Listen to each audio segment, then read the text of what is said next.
सखी सहेली कार्यक्रम सुनने वाली सभी सखियों और सखाओं को मंदाकिनी जोशी का नमस्कार। और मेरे साथ हैं नेहा शर्मा और आप सभी को मेरा भी नमस्कार। नमस्कार नेहा, कैसी हो? भाई मैं तो अच्छी हूँ। अच्छी हो? हाँ, दिख तो रही हो अच्छी बिल्कुल। इस गर्मी के इस मौसम में अगर आदमी हंसता मुस्कुराता मिल जाए तो और क्या चाहिए। बिल्कुल कुछ भी नहीं, क्योंकि धूप से हाल बेहाल हो जाता है सबका। हाँ। और उस वक्त अगर आप मुस्कुरा रहे हैं तो आप जरूर एसी में बैठे हैं या आप पेड़ के नीचे ठंडी हवा ले रहे हैं। हाँ हाँ बिल्कुल, क्योंकि गर्मी का मौसम इतना खतरनाक है कि ऐसी स्थिति में तो हंसना मुस्कुराना हम भूल गए हैं। लेकिन हाँ, अगर कोई हमारा सहयोग करता है ना, हमारे घर में, परिवार में, दोस्ती में, घर से बाहर निकलते हुए, तो थोड़ा सा चेहरे पर सुकून तो आ जाता है। क्योंकि अगर आपको एक छोटी सी मदद भी मिल जाती है तो आपको ऐसा लगता है कि काम भले ही आप 70% 80% करें, लेकिन फिर भी वो 10-20% जो मदद मिलती है, हाँ। वो भी एक राहत का काम करती है। जैसे पसीने से भरे और हल्की सी हवा भी आ जाती है, तो बस बिल्कुल वैसा ही लगता है। तो देखिए ना, प्रकृति तो कभी आपसे प्रतियोगिता रखती ही नहीं है, वो तो आपका सहयोग करती है ना? आपने कहा हवा का झोंका, हाँ। तो पूछ के थोड़ी आता है कि नेहा को मैं ज्यादा हवा दूंगा और मंदाकिनी को कम दूंगा। नहीं, ऐसा पक्षपात नहीं करता है वो। प्रतियोगिता भी नहीं रखता है कि नेहा का पसीना नहीं सूखना चाहिए, है ना? इस तरह की बातें प्रकृति कभी नहीं सोचती। लेकिन हम इंसान क्या करते हैं कि सहयोग तो करते हैं, लेकिन साथ में हम प्रतियोगिता भी रख लेते हैं। कंपटीशन जिसे कहते हैं। जी बिल्कुल। अगर हेल्दी कंपटीशन हो तब भी अच्छा होता है, लेकिन कई बार नेगेटिव जो कंपटीशन हो जाते हैं वो हमारे लिए सरदर्द बन जाते हैं। बिल्कुल, कई बार ऐसा होता है कि हम कोई काम तो बस अपने मन से किए जा रहे हैं, लेकिन अगर सामने वाला हर एक काम को देखकर उसका कोई अर्थ निकालने लगे या उस हर चीज में एक प्रतियोगिता सी नजर आने लगे पूरे वक्त, हाँ। तो एक जो सरलता है वो चली जाती है, और हाँ। सरलता चली जाती है तो बहुत सारी चीजें मुश्किलों में हम पड़ने लगते हैं। हाँ, फिर काम करने का जो मजा है वो खत्म हो जाता है। वो काम कोई भी हो सकता है। कई बार जैसे हम क्लास में जब पढ़ा करते थे, मुझे याद है, तो क्लास में आपने किसी प्रश्न पर हाथ उठा लिया तो कई बार आपकी ही दोस्त जो आपके आजू बाजू बैठी होती थी वो आपसे ईर्ष्या करने लग जाती हैं। क्या हाँ। इसको तो सारे क्वेश्चंस के आंसर आते हैं, पता नहीं कैसे। तो वो ये नहीं समझ पाती कि सामने वाला कितना पढ़ता है, तब जाकर वो नंबर लेके आता है। जो लड़कियां या लड़के पोजीशन लाते हैं मेरिट लिस्ट में, वो कितना पढ़ते होंगे। अगर हम सिर्फ उनसे जलते ही रहेंगे कि ये तो पोजीशन है, पोजीशन होल्डर है, और हम खाली डिवीजन लेकर आ जाते हैं, तो कैसे चलेगा। उसके बराबर जाने के लिए उसे नीचा दिखाने की जरूरत नहीं होती, बल्कि अपनी लाइन को बढ़ाने की जरूरत होती है। बिल्कुल। तो जो नकारात्मकता हम अपने अंदर लेकर आते हैं प्रतियोगिता की भावना में, हाँ। वो ना लाकर अगर हम सकारात्मक रूप से प्रतियोगिता की भावना लाएं, जो कि आप कह रहे हैं कि एक हेल्दी जो कंपटीशन हो, तो उससे क्या होता है कि हम देख पाएंगे कि सामने वाला व्यक्ति जो ज्यादा आगे बढ़ रहा है, ज्यादा कुछ अच्छी चीजें कर रहा है, वो व्यक्ति कैसे बढ़ रहा है, क्या कर रहा है, वो इसके पीछे क्या क्या कर रहा है, हाँ, क्या मेहनत है, मेहनत क्या, तो हम उस ओर फिर आगे बढ़ पाएंगे। बिल्कुल सही कहा। और आज हम आगे बढ़ने के लिए हमें ये बताना पड़ेगा कि हमारे आज के विषय कौन कौन से हैं, तभी हमारा कार्यक्रम भी आगे बढ़ पाएगा। बिल्कुल, तो बताइए। तो आज विश्व अस्थमा दिवस है, जिस पर हम चर्चा करने वाले हैं, और भारतीय विरासत स्थल में हम चोल मंदिर तमिलनाडु की यात्रा करने वाले हैं। और हम बात करेंगे मी टाइम की। जी, क्या होता है ये? भाई, मी टाइम ये होता है कि हम अपने साथ जब एक वक्त बिताते हैं, पूरे दिन में कोई भी एक छोटा सा वक्त, चाहे वो 5 मिनट का हो, चाहे 2 मिनट का ही हो, और उससे एक नई ऊर्जा हम अपने अंदर ला पाते हैं, तो वो मी टाइम हमें मिलना चाहिए। इसकी हमें चाहत होनी चाहिए, हमें सबको इसकी जरूरत होनी चाहिए। यानी जब हम खुद से साक्षात्कार करते हैं, अपने से रूबरू होते हैं, जब हम अपने भीतर झांकने का प्रयास करते हैं, वो टाइम है मी टाइम, जहाँ हम अपने आप से बात करते हैं। अब कई बार तो अपने आप से बात करना लोग पागलपन समझ लेते, हाँ। कैसा पागल है, खुद से बात कर रहा है, लेकिन वो नहीं है। इसकी गहराई में जाइए, अपने को टटोलना, अपने को झांकना, अपने को खंगालना कि हम क्या चाहते हैं, हमें क्या चाहिए, हमें किस चीज की जरूरत है, हमारे भीतर क्या तड़प है, क्या कमी है। ये कुछ अंदर जो विचारों का आदान प्रदान होता रहता है। तो मी टाइम एक ऐसा टाइम है जब आप अपने जरिए अपने को टटोल सकते हैं कि मैं आखिर हूं क्या और मुझे क्या चाहिए। खासतौर से एक स्त्री जो दिन भर घर के काम करती है और उसे पता ही नहीं चलता कि उसकी अपनी जीवनचर्या क्या है या उसकी अपनी चाहतें क्या है। बिल्कुल, और इसके बारे में तो हम अच्छी तरह से एक बड़ी चर्चा भी कर ही रहे हैं, लेकिन साथ ही आज बातें हल्की फुल्की में हमारे साथी क्या बताने वाले। हाँ भाई, देखिए, अब आपने देखा होगा हमारे माता पिता भी जब हमें डांटते थे, पता है हमारे जमाने में क्या होता था, पता है हमारे जमाने में हम क्या खाते थे, पता है हमारे जमाने में हम क्या पहनते थे। हाँ। ये जो हमारे जमाने में हाँ। ये जो शब्द है बड़ा भारी भरकम शब्द होता है। तो आज इसके मायने हम अपने श्रोताओं से सुनेंगे कि उनके जमाने में या उन्होंने ऐसा कभी सुना हो अपने माता पिता से, या वो अपने बच्चों को कहते हो। हाँ। तो ऐसा उनकी जिंदगी में क्या घटित हुआ है वो बताना चाहते हो तो बताइए। बात कहने को बहुत सीधी सी है कि हमारे जमाने में ऐसा होता था, लेकिन क्या होता था जी। और एक चीज ये भी बताइए कि हमारे जमाने में जो नहीं होता था वो इस जमाने में क्या हो रहा है जो आपको ज्यादा अच्छा लग रहा है या नहीं अच्छा लग रहा है। हाँ। आप आलोचना करते हैं या नकारात्मक टिप्पणी रखते हैं कि आज का जमाना बहुत खराब है, हमारे जमाने में तो ऐसा होता था, तो ये भी बता सकते हैं। और क्या अच्छा लग रहा है, ऐसा तो है नहीं, हर जमाने में अपनी एक विशेषता होती है हर जमाने की। तो आपको इस जमाने में क्या अच्छा लगता है या आपके बच्चों को क्या अच्छा लगता है, आप लिख भेजिए, हमें आपके विचारों का इंतजार है। और हम मी टाइम में भी चाहते हैं नेहा कि हमारी सखियां, खासतौर से सखा भी लिख सकते हैं कि वो अपने लिए कितना वक्त चाहते हैं, क्या उन्हें घर पर वक्त मिल पाता है दिन भर ऑफिस की थकान से या काम काज करने के बाद जब वो घर आते हैं तो घर की चिल्ल पौ में तो नहीं फंस जाते हैं। जी। तो इसके बारे में तो हमारे कुछ साथियों ने लिखना भी शुरू कर दिया। अच्छा। और बाकी भी जरूर लिखेंगे। जब तक हम आपको सुनवा देते हैं। हाँ?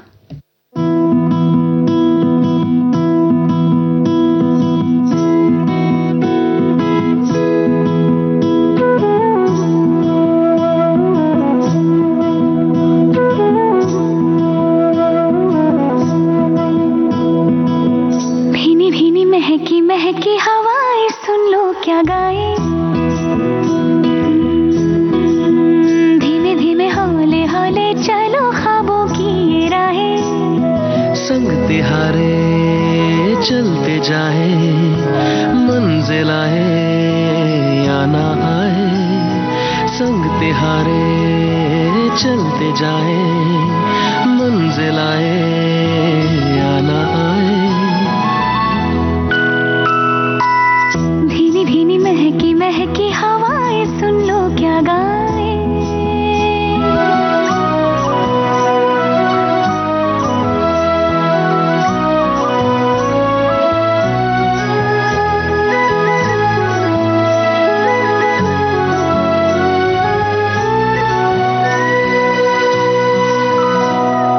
सरसराए छू के जाए, बहती हवा को कोई थाम न पाए, इस सफर में दुख सुख सारे जिंदगी की गठरी में बांध के लाए, खुशियाँ आंसू सपने खोए बिछड़े अपने हमको याद आए,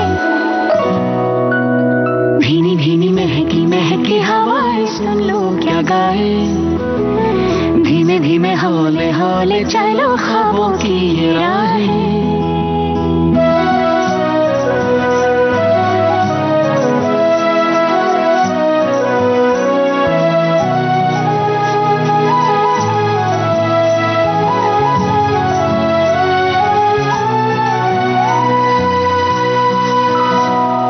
मन की गली में चोर छुपा है, निस दिन चाहे है क्या कैसे बताए, हिचकिचाए तड़पा जाए, दिल की बातों को होठों पे न लाए, दिल की बातें जितनी आंखें कहती अपनी तू पढ़ ना पाए, भीनी भीनी महकी महकी हवाएं सुन लो क्या गाए, धीमे धीमे हौले हौले चलो ख्वाबों की राहें, संग तिहारे चलते जाए, मंजिल आए या ना आए, संग तिहारे चलते जाए, मंजिल आए या ना आए।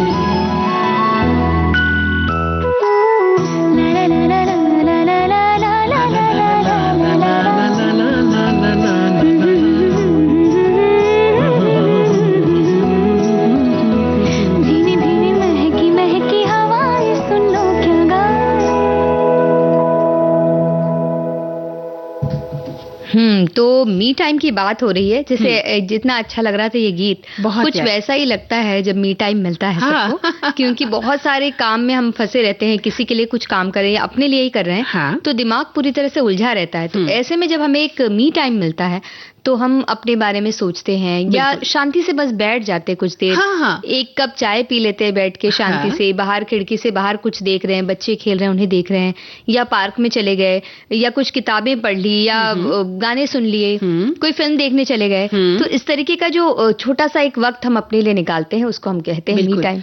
और जैसा कि अभी आपने गीत में कहा कि एक हवा का झोंका आया, ऐसे में एक हवा का झोंका आकर आपको सहला देता है ना, तो वो मी टाइम और भी खूबसूरत हो जाता है ना। और कई बार लगता है ऐसा कि हम अक्सर इस बारे में बात तो करते हैं, लेकिन होता यह है कि जिंदगी की जद्दोजहद में हम इतने फंस गए हैं नेहा कि अपने लिए टाइम निकालना भूल गए हैं।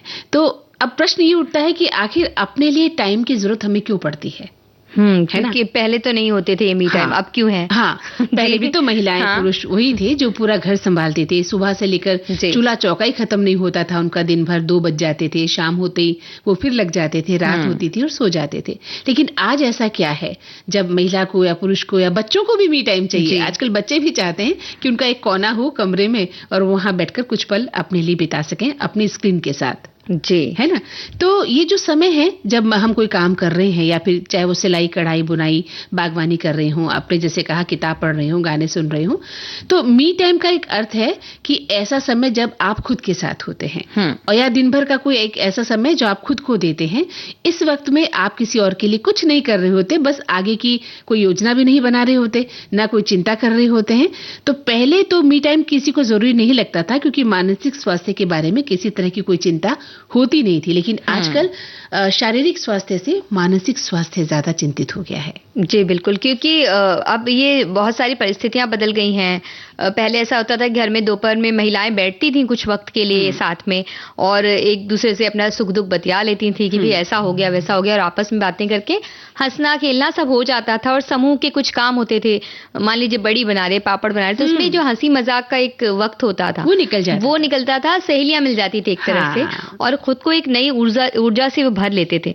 लेकिन अब तो ये साथ सबको नसीब नहीं, सब अपने अपने छोटे छोटे घरों में कामों में लगे हैं। इवन जो घर के लोग हैं, जो सदस्य हैं, वो भी आपस में मिलने के लिए उन्हें बहुत कम वक्त मिलता है। बच्चे स्कूल में, कोचिंग, ट्यूशंस, इतनी सारी चीजें उनके पास, और जो माएँ हैं वो घर के कामों में, या बाहर कामकाजी महिलाएं हैं तो वो अपने ऑफिस के कामों में लगी हैं, और जो घर के पुरुष हैं वो भी इस तरह से काम में लगे हैं। तो एक छोटा सा वक्त मिलता है जिसमें वो कितनी बातें करें और कल की क्या तैयारियां करें, ऑफिस की, घर की, स्कूल की, और उसके साथ ही साथ वो आराम कब करें। तो बात करने के लिए वक्त नहीं है, और जो बात करने का वक्त है वो आपस में बस थोड़ी एक जानकारियां बांटते हैं, बस बात नहीं हो पाती, उतना ही वक्त रह गया। और सबसे बड़ी बात ये भी हो गई है नेहा कि जब पहले औरतें थी वो सिर्फ घर के लिए जीती थी, अब औरतों का अपना खुद के लिए भी जीना हो गया है। खुद से काफी उम्मीदें बढ़ गई हैं, वो नौकरी पेशा हो गई हैं, घर भी संभालती हैं, बाहर भी संभालती है, महत्वाकांक्षी हो गई हैं। तो एक उनको जो प्रगतिशीलता की भागदौड़ है वो हम खुद से भी दूर हो गए हैं।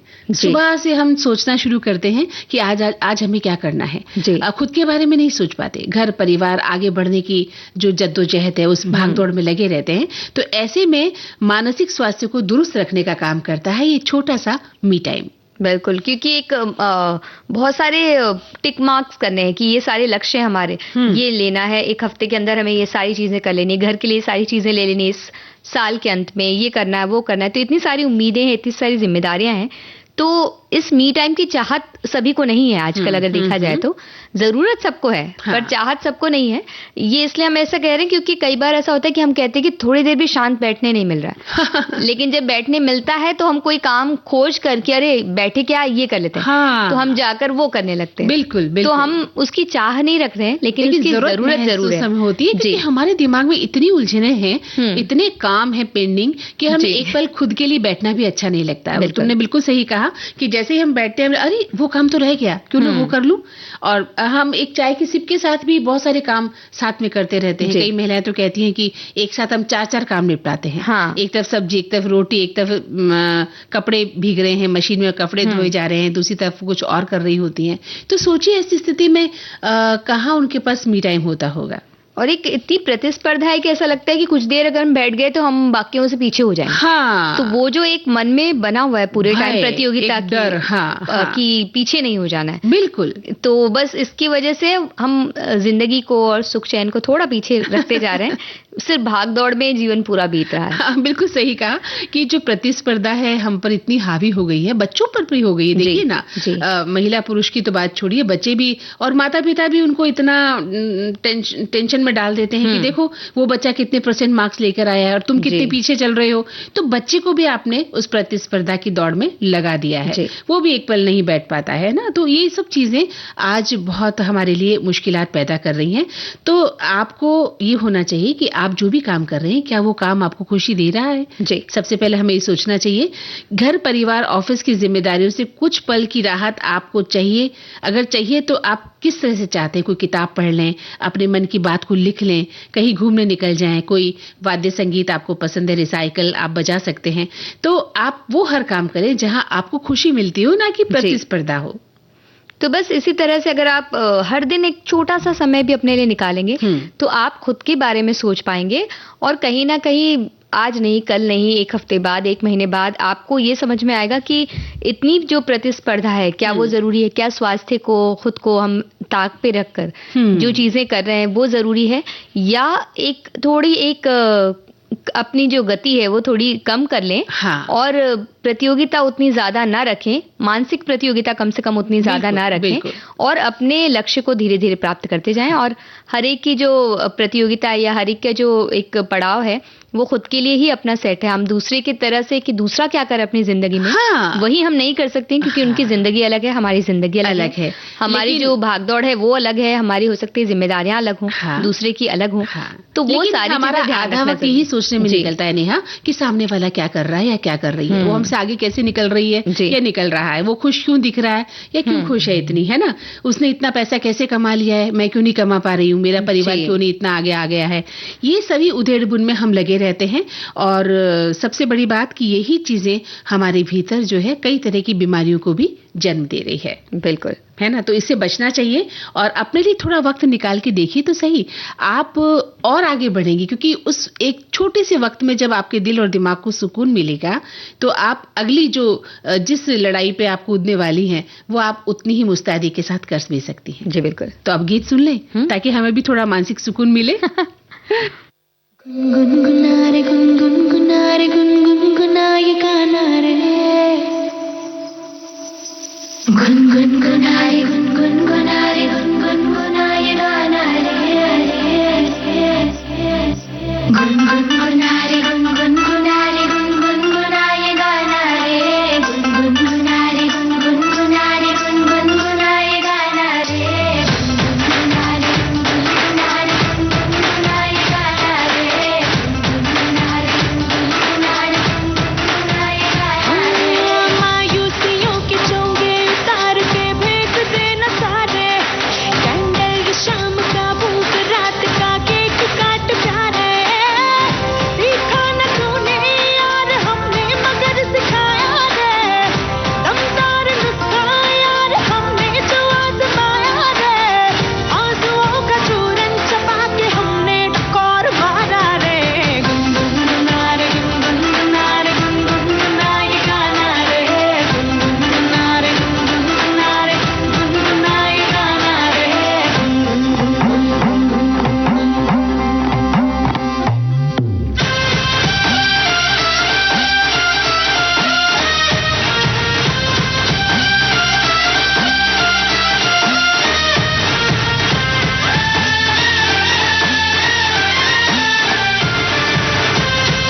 पास होके हर गम को यार खूंटी पे टांग दूंगा, थोड़ा उधार मैं इत्मीनान तुमसे ही मांग लूंगा। है सीखा मैंने यार जो तुमने सिखाया रे, दमदार नुस्खा यार मैंने भी आजमाया रे, आंसुओं का चूरन जमा के मैंने डकार मारा रे।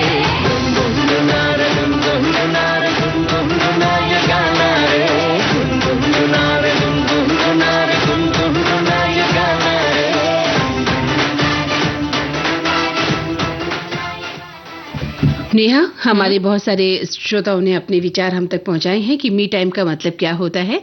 एक श्रोता लिखते हैं कि मी टाइम का मतलब है खुद के साथ समय बिताना, और ये सभी के लिए महत्वपूर्ण है, खासकर तनाव और व्यस्तता से भरी जिंदगी में।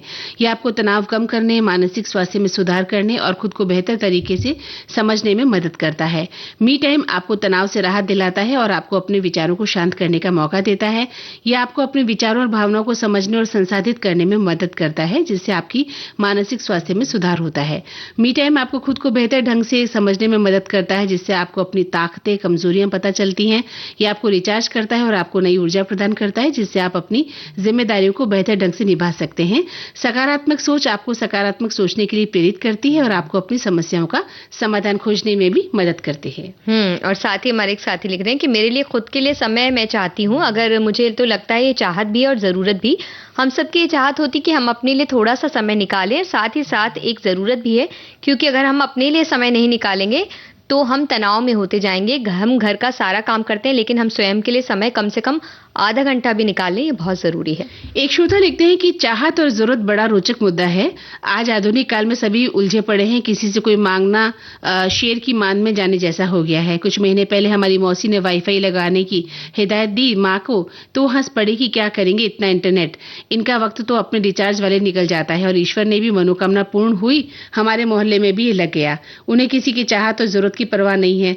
मौसी, माँ, पिता तो अपने काम के मसमौला हैं, हमें इस तकनीक की जरूरत है तो है। हर मनुष्य की अलग अलग चाहत है और जरूरत भी है। और एक और साथी लिखते हैं कि अगर आप चाहें तो खुद के लिए समय निकालना कोई बड़ी बात नहीं है, क्योंकि हम अपने आप को जितना व्यस्त समझते हैं वास्तव में उतने होते नहीं हैं। बस अपने कार्यों को निर्धारित कीजिए और समय पर खत्म कीजिए। 8 घंटे काम, 8 घंटे परिवार और मनोरंजन, अंत में 8 घंटे आराम, हो गए ना 24 घंटे।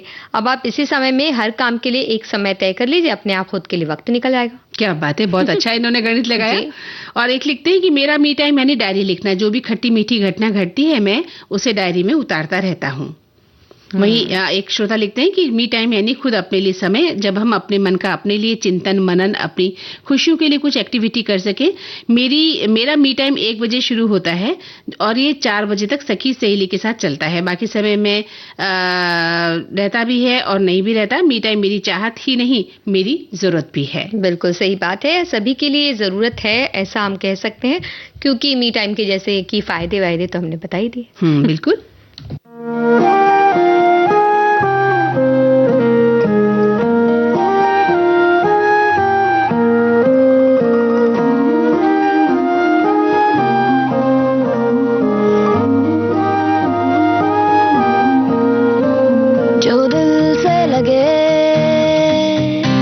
उसे कह दो हाय हाय हाय हाय, जो दिल ना लगे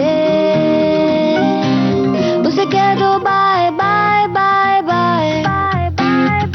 आने दो दिल में आ जाने दो, कह दो मुस्कुराहट को हाय हाय हाय हाय। जाने दो दिल से चले जाने दो, कह दो घबराहट को bye bye bye bye bye bye. Love you जिंदगी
नेहा, अब एक छोटा सा अंतराल हम लेते हैं और उसके बाद लौटते हैं।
इस अंतराल के बाद सभी सुनने वालों का हम स्वागत करते हैं नेहा जी। हाँ, और हमारे एक साथी ने मी टाइम के बारे में कहा है कि उनको जीवन में बहुत बड़ा महत्व है मी टाइम का, और एक सुंदर अनुभव उन्होंने साझा किया है कि उनका दोस्त रात को एक दोस्त से बात हुई जो कि सतारा से पुणे से सतारा बस से जा रहे थे, और एक ऐसा दोस्त है जो सब चीज जानता है कि क्या हुआ क्या नहीं हुआ, उनके बारे में सब जानता है, फीडबैक भी वो उनसे लेते हैं और मार्गदर्शन करते हैं। तो रात में उनसे बात हुई, दूसरे दिन जब सुबह उनसे बात करना चाह रहे थे तो फोन स्विच ऑफ था, व्हाट्सएप भी रात का ही दिखा रहा था जो भी लास्ट सीन था। तो ये सिलसिला चला, तो ये कुछ घबरा गए कि क्या हुआ, कुछ दुर्घटना तो नहीं हो गई। तो फाइनली उसके तीसरे दिन दोपहर में उनसे फिर बात हुई, तो उन्होंने कहा कि भाई मैं तो बताना भूल गया, मैं तो मी टाइम पर था।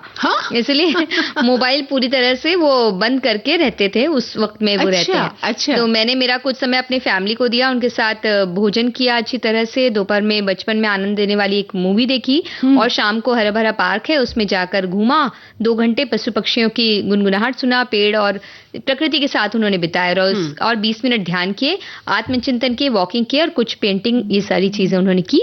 और इसको सुनकर इन्हें भी प्रेरणा मिली। लेकिन ऐसा जब करते हैं तो अपने साथियों को बता दें, क्योंकि उन्हें बहुत ज्यादा चिंता हो जाती है। हाँ, ऐसा होना चाहिए, क्योंकि अगर आप रोज बात करते हैं और अचानक आपने फोन ऑफ कर लिया है तो सामने वाले को चिंता होना स्वाभाविक है ना। बिल्कुल। हाँ, अब कई बार हमने देखा है जैसे फेसबुक पर जो लोग लगातार लिखते हैं ना, फिर वो अवकाश ले लेते हैं कि अब मैं कुछ दिनों तक फेसबुक पर नहीं लिखूंगा या लिखूंगी, तो लोग शांत रहते हैं, निश्चिंत हो जाते हैं। अच्छा, कुछ दिन के लिए इन्होंने अवकाश ले लिया है। तो ऐसा आप भी कीजिए, अगर कभी आपको लगता है कि बहुत दिन हो गए, अब मैं थोड़े दिन मोबाइल ऑफ रखूंगा और अपनी परिवार के साथ या अपने खुद के साथ जीवन व्यतीत करूंगा, तो बताकर करिए थोड़ा, ताकि पता रहे, तो बहुत ज्यादा चिंता किसी को ना हो जाए। वैसे चिंता की एक बात होती है जब किसी को किसी तरह की परेशानी होती है, कोई बीमारी हो। तो जैसे कि विश्व अस्थमा दिवस है आज, तो सांस से जुड़ी ये बीमारी बहुत परेशान करने वाली रहती है। बिल्कुल। और सांस से जुड़ा ये रोग है जिसमें पहले तो बड़ी उम्र के लोगों को ज्यादा हुआ करता था, छोटे बच्चों में भी होता था, लेकिन अब तो हर उम्र के व्यक्तियों को ये होने लगा है। प्रदूषण और जीवन जीने के बदलते तरीकों के कारण सबको हो रहा है। बिल्कुल। और कई बार इससे जुड़ी इस बीमारी को हम लोग नजरअंदाज करते हैं, तो इसमें इसके संबंध में जागरूकता फैलाने के लिए आज का ये दिन यानी विश्व अस्थमा दिवस मनाया जाता है। और साल 1998 में पहली बार 35 से अधिक देशों ने ये दिवस मनाया था, और उसके बाद से हर साल मई महीने के पहले मंगलवार को विश्व अस्थमा दिवस मनाया जाता है। बिल्कुल, जैसा कि हम जानते हैं नेहा कि अस्थमा जो है सांस से जुड़ा एक रोग है। पहले बड़ी उम्र के व्यक्ति इसकी चपेट में, जैसा तुमने बताया, आते थे, लेकिन इन दिनों हमारा वाकई खान पान, रहन सहन, बाहर जो हम जाते आते हैं, ये समय इतना बदल गया है कि अब छोटे छोटे बच्चे भी इस रोग की चपेट में आ गए हैं। और कई बार सांस से जुड़ी इस बीमारी को लोग वाकई नजरअंदाज करते हैं, अभी तुमने बताया, और हम इसे हल्का फुल्का मान लेते हैं। लेकिन जब ये अपने रौद्र रूप में होती है ना अस्थमा, तो बड़ी दिक्कत हो जाती है उस मरीज के लिए। इसलिए इसके लिए आपको जागरूक रहना चाहिए और हमेशा तैयार रहना चाहिए कि इसका इलाज कैसे हो, ये जानकारी आपको होनी चाहिए। और हर साल एक जो भी ये दिन होता है, इसकी एक थीम होती है। तो इस वर्ष अस्थमा दिवस की थीम है सभी के लिए सांस द्वारा उपचार सुलभ बनाना। तो यानी कि क्योंकि सांस का रोग है, तो सांस से ली जाने वाली कई दवाइयां इसमें काम करती हैं, और इन दवाइयों को सुलभ बनाना सभी के लिए, इस बात पर बल दिया जा रहा है। और अस्थमा वैश्विक रूप से लगातार बढ़ती हुई एक आम बीमारी है और यही वजह है कि संयुक्त राष्ट्र के सतत विकास एजेंडा 2030 और विश्व स्वास्थ्य संगठन की वैश्विक कार्य योजना के तहत अस्थमा को प्राथमिकता भी दी गई है ताकि अस्थमा के कारण पता चल सके, उन्हें दूर करने के तरीके हम जान सकें और उपचार की जो नीतियां हैं उन्हें हम लागू कर सकें। बिल्कुल। और आमतौर से बच्चों में अस्थमा की देखभाल से संबंधित समझ और अभ्यास की कमी देखी जा रही है, इसलिए इन दिनों कई तरह के प्रशिक्षण कार्यक्रम भी होते हैं जिसमें जागरूकता बढ़ाने का काम किया जाता है। और अस्थमा को लेकर कई भ्रांतियां हैं, जैसे कि कई लोग ये सोचते हैं कि ये छूने से फैलता है। हम इस तरह की भ्रांतियों में जीते हैं, ऐसा नहीं होता। अगर अस्थमा की सही समय पर आपने जांच नहीं कराई, पूरा उपचार नहीं किया, तो ये आपके लिए नुकसानदेह साबित हो सकता है, इसलिए समय पर उपचार कराएं, तभी ये ठीक भी हो जाएगा। जी। और अस्थमा की रोकथाम के लिए कुछ चीजों का ख्याल रखना चाहिए, जैसे कि वायु प्रदूषण है, तेज सुगंध, धूल आदि से बचना जरूरी है। जो भी इससे पीड़ित हैं उन्हें ये बहुत जल्दी असर करता है और जिन चीजों से उन्हें एलर्जी हो उनसे दूर रहना चाहिए। इसके अलावा किसी को अगर खांसी सर्दी है, फ्लू है, बुखार है तो उनसे थोड़ा दूर रहना चाहिए। कुछ जरूरी टीके होते हैं जिनके बारे में डॉक्टर्स हमें बताते हैं, वो समय समय पर लगवाना चाहिए। धूल से, धुएं से खुद को बचाएं और जो दवाइयां अस्थमा के जो भी मरीज हैं उनको दी जाती है उनका निश्चित समय पर सेवन कीजिए और जितनी खुराक कही गई है वो अगर आप अच्छी तरह से उसका पालन करते हैं तो आप ये रोग मुक्त हो जाते हैं। बल्कि हमारे एक साथी ने लिखा भी है अच्छा कि वो रोग मुक्त हो चुके हैं। उन्होंने लिखा, मुझे 12 वर्ष की उम्र से दमा यानी अस्थमा हो गया था। अच्छा। मेरी माँ ने कही झाड़ फूंक, डॉक्टरों, हकीम व साथ साथ कई पैथियों में इलाज करवाया लेकिन कहीं फायदा नहीं हुआ। इसके बाद किसी ने बताया कि आयुर्वेदिक में अच्छा इलाज होता है, तब डॉक्टर को उन्होंने दिखाया और 3 वर्ष तक परहेज उन्होंने किया। इसके बाद उन्हें फायदा हुआ और आज पूरी तरह से स्वस्थ हो गए हैं। वाह, बहुत अच्छी बात है। एक इंस्पिरेशन मिलती है इन बातों से। ये बात तो सच है नेहा कि हमें बीमारियों के दौरान या यूं कहें जिंदगी में परहेज रखना बहुत जरूरी है। हम हर कुछ खाना चाहते हैं, ठंडा, गर्म, कुछ भी, खट्टा, मीठा, तो हमें ये देखना होगा कि हमारा शरीर किस चीज को खाने लायक है और कितना नहीं, है ना। उस चीज से हमें परहेज रखना ही होगा। जैसे मैं आपको बताऊं कि बचपन में मैंने आइसक्रीम बहुत खाई, मेरे माता पिता ने खूब आइसक्रीम खिलाई और हुआ क्या, मेरे गले में टॉन्सिल हो गए। लेकिन उसके बाद जब से मुझे समझ मैंने चिल्ड या ठंडा खाना छोड़ दिया तो उससे आपको एक आराम मिला, आप उस बीमारी से बच गए जो आगे बढ़कर आपको दूसरी तरह की परेशानियां दे सकती थी। तो आपको अपनी बीमारी का, अपनी तकलीफों का इलाज खुद करना आना चाहिए प्राथमिक स्तर पर कि हम अपनी तरफ से क्या परहेज कर सकते हैं। तो अस्थमा से संबंधित धूल के कण हैं, जैसे पराग के कण हैं, फूल हैं, खुशबू है, इनसे आपको बचना चाहिए। खाने पीने की चीजों से भी हमें एलर्जी होती है, आपको पता होना चाहिए कि किस तरह का कपड़ा, सिंथेटिक कपड़े से हमें एलर्जी होती है। कई बार कमरे में आपको पता नहीं चलता, रसोई में कुछ चीजों से हमें एलर्जी होती है, जाते ही हम छींकने लग जाते हैं, नाक से पानी गिरने लग जाता है। तो हमें अपनी खोज खुद करनी पड़ेगी कि हमें किन चीजों से एलर्जी होती है और डॉक्टर को जाके बताएं। वैसे तो जांच होती है, पता चल भी जाता है और उसके अनुरूप हमें इलाज करवाना चाहिए। बिल्कुल। और एक बात ये भी कह सकते हैं कि मंदाकिनी जी कि यहाँ भी मी टाइम आपके काम आएगा, क्योंकि आप थोड़ी देर बैठेंगे ना तो आप अपने बारे में सोच पाएंगे कि अरे हम वहां गए थे और वहां ये चीजें थी, तो आप वो सोच पाएंगे कि किन किन चीजों से आपको क्या परेशानियां होती हैं। अपने शरीर को आप ज्यादा जान पाएंगे, अपने मन को जानेंगे तो अपने शरीर को भी जान पाएंगे और आपको पता चलेगा कि किन चीजों से आपको परेशानियां होती हैं और आप, क्योंकि आपका शरीर आपको बताता है। तो क्या खाने से आपको, आप बोलेंगे इसे खाने से हमें तो भाई ऐसे होती है, एसिडिटी होती है, इससे हमें गैस होती है या इससे अपच हो जाता है, रात में ये नहीं खाएंगे। तो वो सारी चीजें आपको अपने बारे में जब पता चल जाएंगी तो आप अपने आप को ठीक कर पाएंगे। डॉक्टर की सलाह तो आपको लेना ही है क्योंकि इसका इलाज है। और दूसरी बात, जैसे बाहर निकलते ये मत समझिए कि अब तो कोरोना है नहीं, इसलिए हम मास्क का उपयोग नहीं करेंगे। अगर आपको कहीं जाते समय मास्क की जरूरत पड़ती है तो आप उसका इस्तेमाल कर सकते हैं, है ना, उस समय विशेष के लिए, और उसके बाद घर आके उतार दीजिए।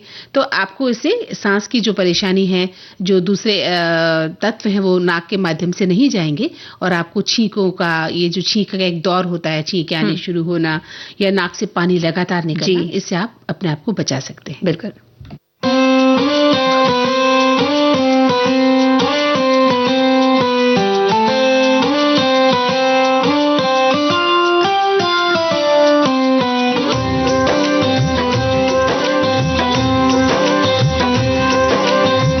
सांसों ने बांधी है डोर पिया, तोहरे लिए हमरा धड़के जिया। सांसों ने बांधी है डोर पिया, तोहरे लिए हमरा धड़के जिया। रह रह के दिल मेरा थमसा गया, छूके मुझे तूने जब ये कहा। गोरिया मैं तेरे संग जिंदगी बिताऊंगा, रब से ये मैंने है वादा किया। सांसों ने बांधी है डोर पिया, तुम्हारे लिए हमरा धड़के जिया।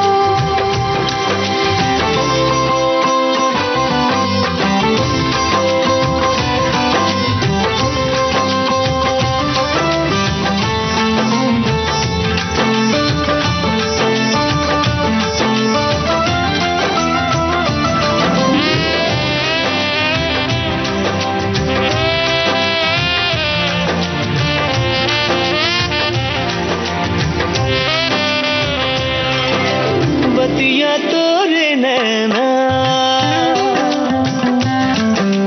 हमसे जो ना करते, हाय राम कसम जीते जी मर जाते। अरे ऐसे कैसे उलझी, यूं ही तुम मर जाते हो। तुम जो न होते हम क्यों दुनिया में आते, कि तेरे मेरे एक जिंदगी संग तेरे प्रीत लगी। पल पल बढ़ेगी। हाँ मैंने भी ये रब से वादा किया है, सांसों ने बांधी है डोर पिया, तोहरे लिए हमरा धड़के जिया।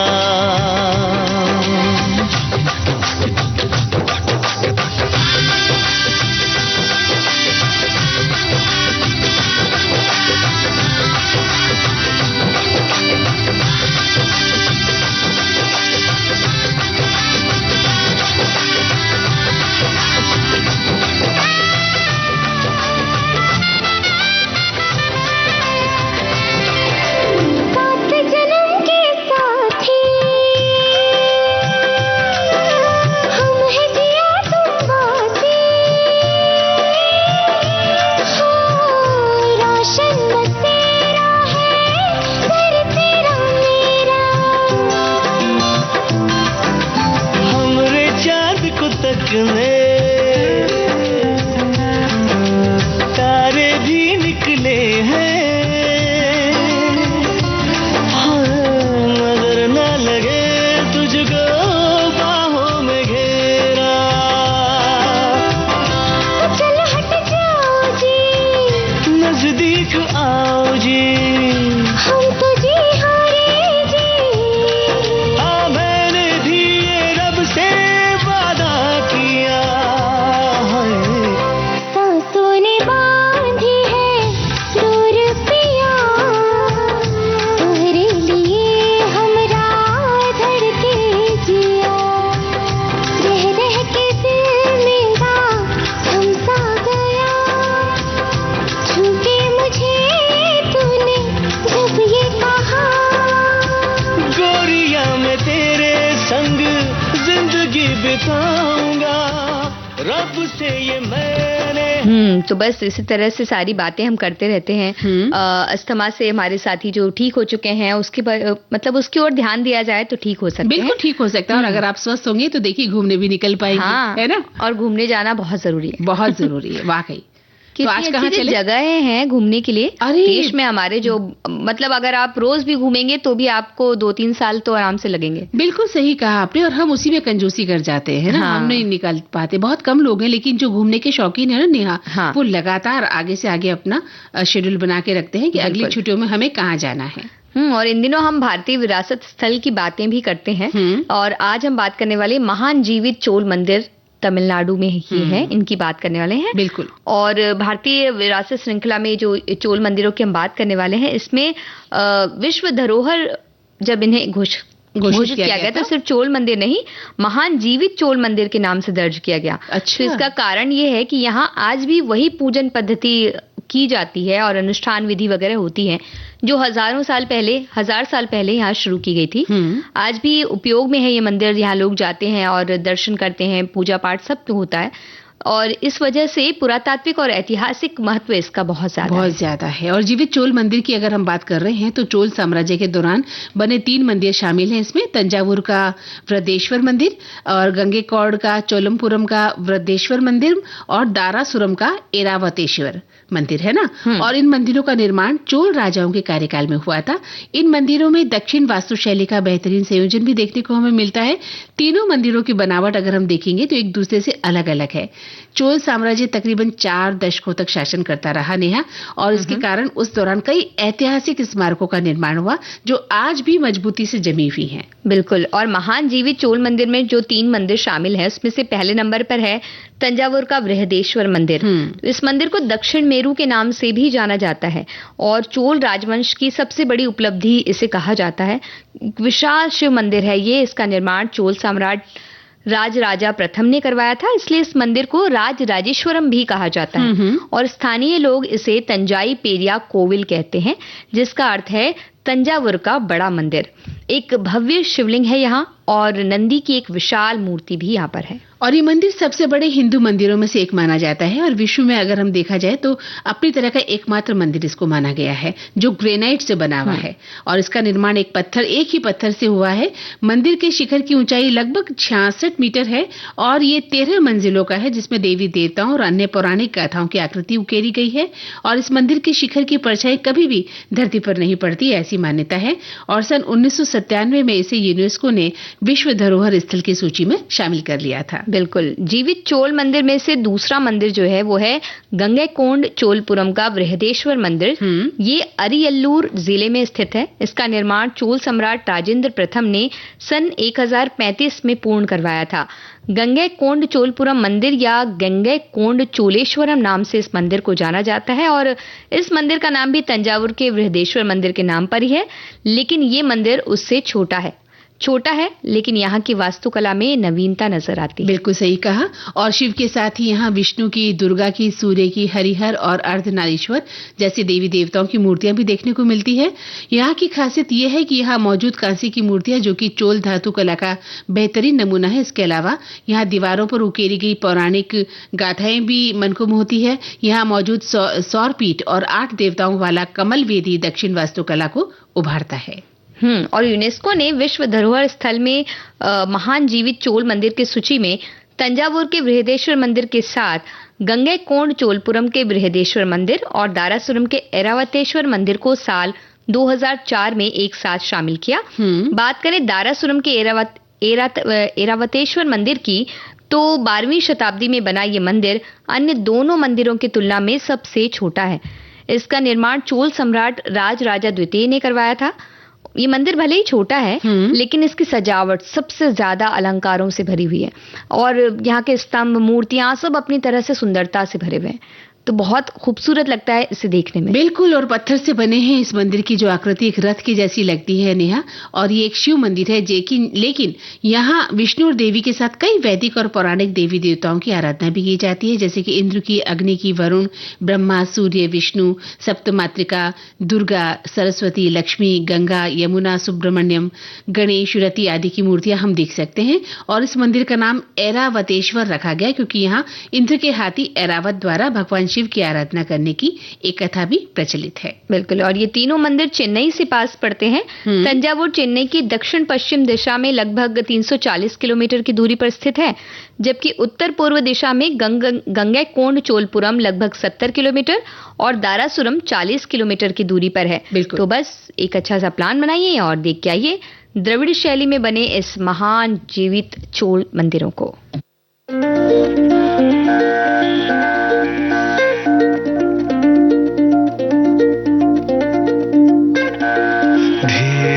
चलना है मुश्किल तो जल्दी ही सही, आँखों के किनारों में बहाने ही सही,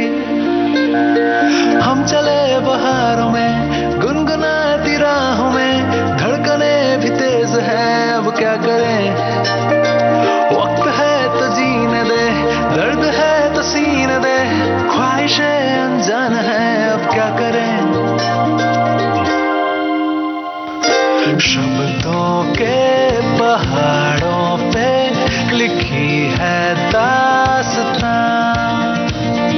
ख्वाबों के लिफाफों में छुपा है रास्ता। हम चले बहारों में गुनगुनाती राहों में, धड़कने भी तेज है अब क्या करें। ओ वक्त है तो जीने दे, दर्द है तो सीने दे, ख्वाहिशें अनजान है अब क्या करें।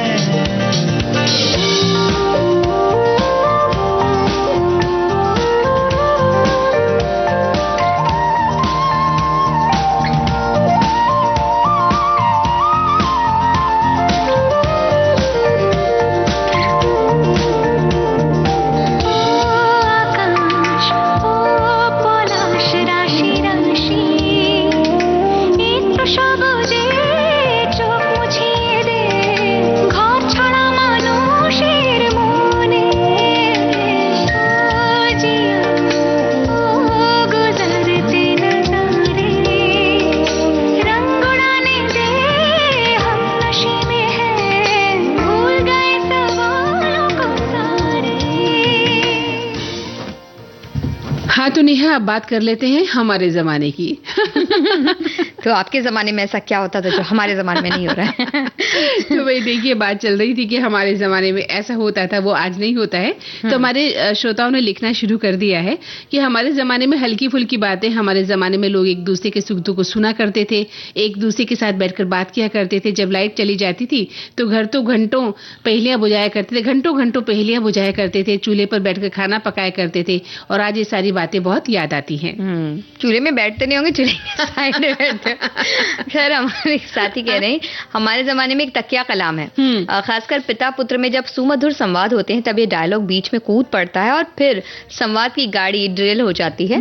फिर पुत्र कहता है छोड़ो कल की बातें तुम्हारी आज नहीं चलने वाली। अरे वाह। और एक श्रोता लिखते हैं कि हमारे जमाने में हम पैदल स्कूल जाते थे, नहीं तो आजकल के बच्चे दादी माँ शुरू हो गई, दादी चलो हम भी पैदल जाएंगे, आती हो मुझे छोड़ने, पापा मम्मी तो नहीं आ सकते। पोते का जवाब और 12 किलोमीटर की मीटर वाली स्कूल की दूरी देखकर दादी चुप हो गई। यह है एक प्रातिनिधिक चित्र। तो सेवानिवृत्ति और बुजुर्ग लोगों को अक्सर हमारे जमाने में कहकर ऐसा वो कहने की उनकी आदत होती है कि तुलना जरूर करेंगे, लेकिन शिकायत के रूप में नहीं, फायदे के रूप में। समय काल के अनुरूप अन्न, वस्त्र, विचारधारा, चाल चलन, इन बातों से हर जमाने की अच्छी बातें बुरी होती हैं, उनमें सही संतुलन रखकर ही अच्छी बातें स्वीकार करने में भलाई है। और हमारे एक और साथी लिखते हैं कि जमाना बदलता है, रफ्तारें बदलती हैं, नई सोच नए विचारों की बहारें बदलती हैं, जमाने की चाल में हम भी बदलते हैं, नए दौर की राहों में खुद को ढालते हैं। वहीं एक श्रोता लिखते हैं कि जब हम छोटे तब परिवार या जहां हम रहते थे तो बड़े बुजुर्ग का आदर करते थे, अभी काम हो गया है, यही जीवन की सच्चाई है। तो उस जमाने में कि हमारे जमाने में हम कहा करते थे। और हमारे एक साथी कह रही है हमारे जमाने में सभी के पास एक साइकिल हुआ, सभी के बीच एक साइकिल होती थी। आजकल तो हर सदस्य के पास 2 व्हीलर है। रेडियो तो साल 1960 में पहली बार आया, उससे पहले ग्रामोफोन हुआ करता था, स्कूल बैग की जगह कपड़े की थैली हुआ करती थी, लैंडलाइन फोन जिसके घर में हो उसका स्टेटस ऊंचा माना जाता था। आज तो घर के हर सदस्य के पास मोबाइल है। ऐसा था हमारा जमाना। बिल्कुल सही कह रही हैं आप। और उस जमाने में हम सुखी भी बहुत थे। एक श्रोता लिखते हैं कि हमारे जमाने में जब हमारे स्कूल की गर्मी की छुट्टियां होती थी तब हमारे यहाँ किराने की दुकान पर 25-50 पैसे में कॉमिक्स किराए पर मिलती थी और हमारी कोशिश होती थी कि ज्यादा से ज्यादा कॉमिक्स और बाल पॉकेट बुक पढ़ें। शाम से रात तक कॉलोनी के बच्चे ग्राउंड में खेलते थे, खूब साइकिल चलाते थे। आजकल के बच्चे चाहे किताब पढ़ें या गेम्स खेलें, पर सब कुछ मोबाइल पर ही कर लेते हैं। और हमारे एक और साथी कह रही है हमारे जमाने में सिलबट्टे पर पिसी चटनी का स्वाद अनूठा था। आज तो चटनी मिक्सी में पीसती है, चटनी का वो स्वाद नहीं रहा। हमारे जमाने में लड़कियां बिना बताए कहीं जाती नहीं थी, आज कौन बताता है कहाँ जा रहे हैं। हमारे जमाने में रोटी घी लगी और चाय बढ़िया नाश्ता हुआ करता था। आज तो नाश्ते में क्या बनाना है हर दिन सोचना पड़ता है, किसकी पसंद क्या बनाए, पिज्जा, पोहा, उपमा, बर्गर, भजिया। आप क्या बनाती है ये बताइए ना। आपके जमाने में सिलबट्टे पर जो चटनी पिसती थी तो अभी खिलाइए हमको। हाँ, आप भी पी सकते हैं। आप भी पी सकते हैं। हमने मना नहीं किया। हमारे एक और साथी कह रहे हैं एक बात ये भी है कि पहले के लोग एक दूसरे की हिम्मत बढ़ाते थे, अब एक दूसरे का ब्लड प्रेशर बढ़ाते। अरे ये कुछ खास बात है। तनाव में रखते हैं हमें ना। पहले आपस में सहयोग की भावना होती थी। वही एक श्रोता लिखते हैं कि समस्याएं भिन्न थी, कुछ बातें थी जैसे पत्र और टेलीग्राम, टेलीफोन, रेडियो, टीवी, नाटक, संगीत, पारंपरिक शिक्षा, पुस्तकालय, बैलगाड़ी, घोड़ा गाड़ी, ये मतलब उस जमाने के साधन थे। और बाजार, हाट बाजार लगता था, संयुक्त परिवार होता था, सामुदायिक जीवन होता था, सीमित तकनीकें थी, हस्तशिल्प का चलन था। तो ये सब चीजें उनके जमाने में हुआ करती थी। और कह रहे हैं कि हमारे जमाने में जीवन शैली, संचार, मनोरंजन, शिक्षा, परिवहन, व्यापार, सामाजिक संरचना सभी कुछ आज के समय से बिल्कुल भिन्न था। और हमारे एक और साथी कह रहे हैं कि पहले नानी दादी और माँ के मुंह से सुनते थे हमारे जमाने में, अब तो हम भी ये कहेंगे। लेकिन मैं ये कहूंगी कि हमारा जमाना बहुत प्यारा था। सोशल मीडिया वाला जमाना तो बड़ा फास्ट और थोड़ा अग्रेसिव है। अगर गलती से आपने अंगूठा नहीं लगाया, आपके संगी साथी रूठ जाएंगे और मिलने जुलने का रास्ता ब्लॉक। पर हमारे जमाने में इतनी जल्दी नहीं रूठते थे, एक दूसरे के चेहरे और दिल की बातें पढ़ते थे, स्क्रीन पर स्क्रॉल नहीं किया करते थे। ये बहुत अच्छी बात कही। वही एक श्रोता लिखते हैं कि हाँ, ये सच है कि हम लोग ऐसा बोलते हैं कि हमारे जमाने में ये गाने बढ़िया होते थे, लेकिन हम सच बोल रहे हैं क्योंकि हम भी 50, 60, 70 के दशक के गाने सुन रहे हैं जो आज भी हिट है, बार बार सुनने का मन करता है। हम 20-20 सालों से बार बार सुन रहे हैं। पहले के गाने, शब्द, लय, संगीत, समन्वय, सब कुछ बहुत ही सुंदर तरीके से किया जाता था। संगीत सुनने का आनंद ही अलग होता था और सम्मान की अभिव्यक्ति होती थी। कभी भी निम्न स्तर के शब्द या संगीत को खासतौर से इस तरह की धुनों में नहीं डाला जाता था। तो इन्हें हमारे जमाने का एक संगीत सुना दे। बिल्कुल। पता करते हैं इन्हें अच्छा लग रहा है कि नहीं। जी बिल्कुल, सुनाते हैं।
तो नेहा, अब तो समय बिल्कुल समाप्त हो चला है सखी सहेली कार्यक्रम का।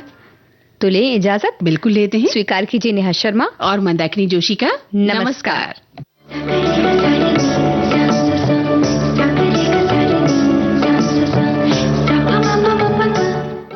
कार्यक्रम की प्रस्तुतकर्ता अनुश्री पाठक। सखी सहेली।